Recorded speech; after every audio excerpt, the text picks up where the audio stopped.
The Avengers नाम की ये फिल्म 2012 में आई थी, जो एक एक्शन एडवेंचर फिल्म है जिसका वॉच टाइम है 2 घंटा 23 मिनट और इसको IMDb पर 8 की रेटिंग मिली है।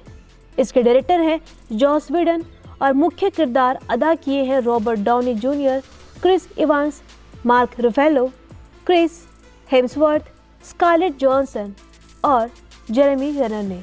फिल्म का वर्ल्ड वाइड ग्रॉस कलेक्शन रहा है 1,51,88,15,515 अमेरिकन डॉलर। फिल्म की शुरुआत में हम लॉकी को देखते हैं जो कॉस्मिक क्यूब के बारे में किसी से बात कर रहा है, क्योंकि वह कॉस्मिक क्यूब को पृथ्वी पर ले जाते हुए एक पोर्टल यानी कोई रास्ता खोलने जा रहा है ताकि फिर से थानोस की सेना यहाँ आ सकती थी, और यह सौदा हो जाता है। अब हम शील्ड एजेंसी का दृश्य देखते हैं जहाँ पर कॉस्मिक क्यूब वहाँ रखा गया था। वहाँ एक हेलीकॉप्टर उतरता है और उसके अंदर निक फ्यूरी थे। अंदर आकर उसकी मुलाकात एक वैज्ञानिक से होती है। उन्हें बताया गया था कि कॉस्मिक क्यूब से कुछ अजीब विकिरण निकल रहे थे। कोई नहीं जानता कि ऐसा क्यों हो रहा है। फिर लोकी वहाँ कॉस्मिक क्यूब को लेने आता है।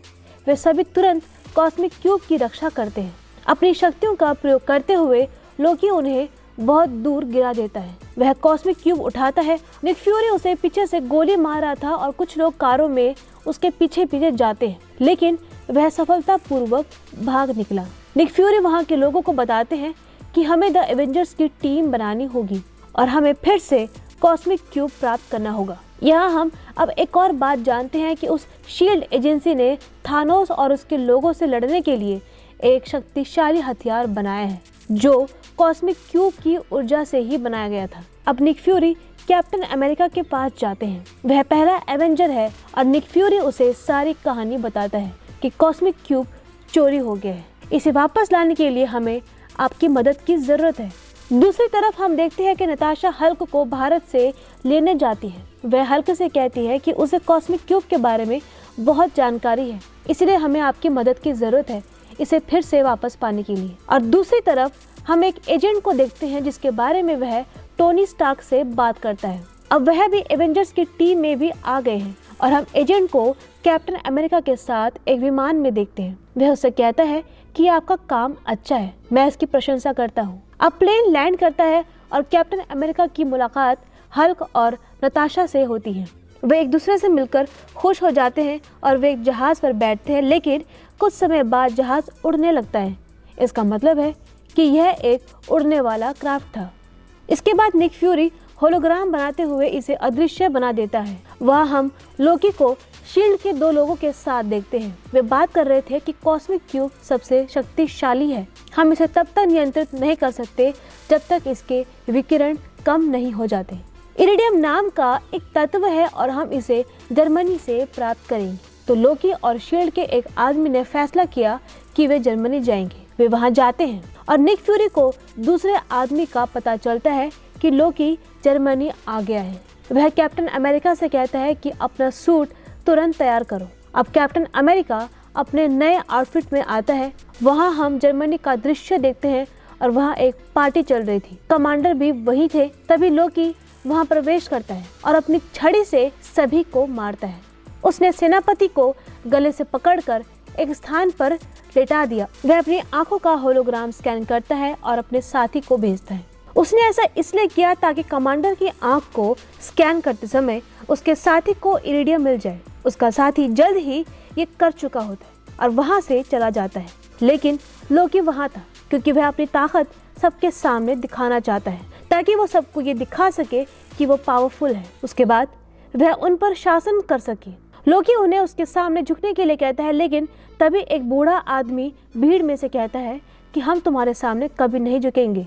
लोकी अपनी जादू की छड़ी से कुछ ऊर्जा उस पर फेंक देता है, लेकिन इससे पहले कि वह बूढ़े आदमी को छुए और वह मर जाए, तभी कैप्टन अमेरिका वहां पहुंच जाता है और अपनी ढाल सामने लाता है। इससे वृद्ध की जान बच गई और इधर कैप्टन अमेरिका लोकी से कहता है कि यह आपकी गलत सोच है कि वे आपके सामने झुक जाएंगे। वे सब आपको जानते हैं, आप इस दुनिया पर राज करने के लायक नहीं है।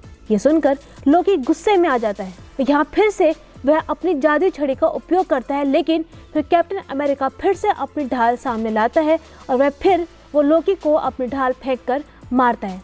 लेकिन लोकी फिर से उस पर हमला कर देता है और वो कैप्टन अमेरिका को लुढ़काते हुए पीछे हटा देता है। लोकी कैप्टन अमेरिका को अपनी छड़ी से खूब मार रहा होता है और कैप्टन अमेरिका भी अपना बचाव कर रहा था। तभी आयरन मैन वहां आता है और उसे देखकर लोकी घबरा जाता है कि अब वे दो हो गए हैं, मैं उनसे कैसे लड़ूं। वह तुरंत उनके साथ जाने के लिए तैयार हो जाता है और वे उसे अपने साथ ले जाते हैं। आयरन मैन अपने साथियों से बात कर रहा था कि वे इरिडियम लेने के लिए जर्मनी आए थे, क्योंकि कॉस्मिक क्यूब को नियंत्रित करना कोई आसान काम नहीं है। इसे सक्रिय करने और इसका उपयोग करने के लिए उन्हें उच्च तापमान की आवश्यकता होती है। वह तापमान उन्हें जर्मनी के एक टावर से मिलेगा। और दूसरी तरफ हम लोकी को देखते हैं कि वह यहाँ विमान में ऐसे ही नहीं आया था, बल्कि उसके पीछे उसकी बहुत बड़ी योजना है। दरअसल वह यहाँ उनके विमानों को नष्ट करने आया था, जिससे एवेंजर्स के पास कुछ नहीं होगा और वह यहाँ से सुरक्षित बच निकलेंगे। वह अपने साथी को आदेश देता है और वह भी अपने साथियों के साथ इस विमान के पास एक विमान में आता है। फिर वह विमान के इंजन में तीर चला देता है, जिससे उसमें आग लग जाती है।